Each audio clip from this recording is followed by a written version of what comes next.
The careers of a number of politicians, as we know, among them the former member for High Peak, Tom Levitt, who came under the national spotlight for claiming for a poppy wreath. Now he's staging a comeback, as Robin Powell explains.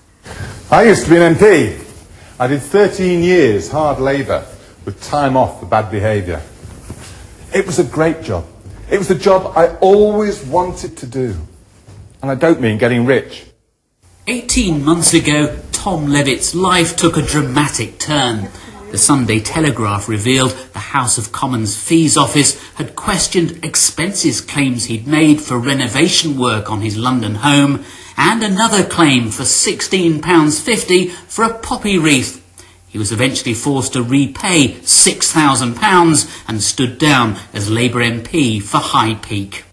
I certainly made mistakes. I think my accounting was pretty sloppy over all the years.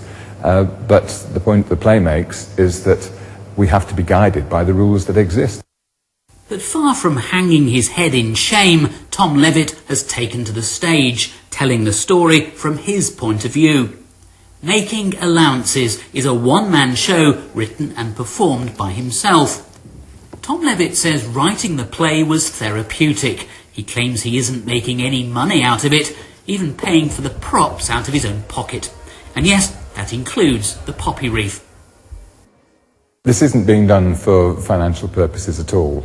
I'm not making any money out of this production. I never intended to or expected to.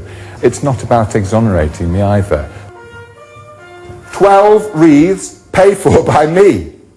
1 year, a claim goes in accidentally. The play doesn't just tell one side of the story.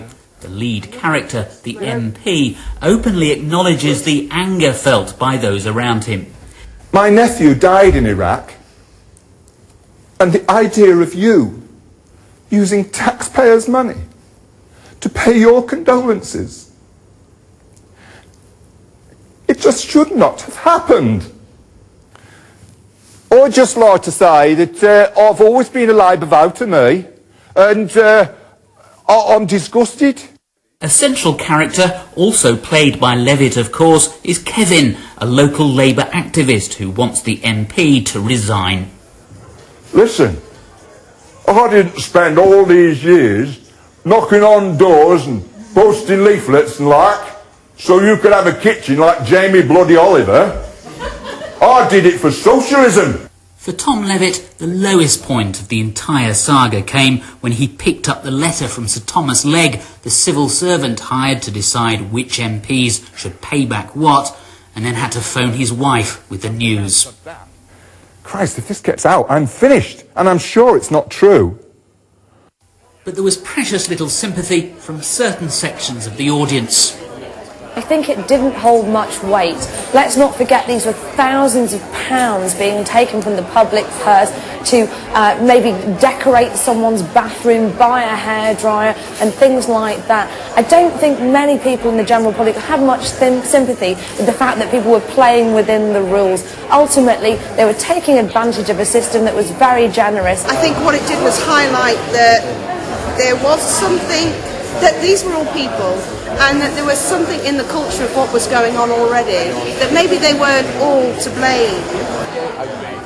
I do care what the public think, and I hope that they will think, if they've come and seen this play, that yes, MPs are vulnerable human beings as well as everybody else, because that's one of the underlying messages of this play. Making Allowances ran for 2 nights at the new Diorama Theatre in London. The promoters seeing if there's sufficient interest for a national tour in the new year. Tom Levitt will no doubt be hoping his next career has a happier ending than the last one.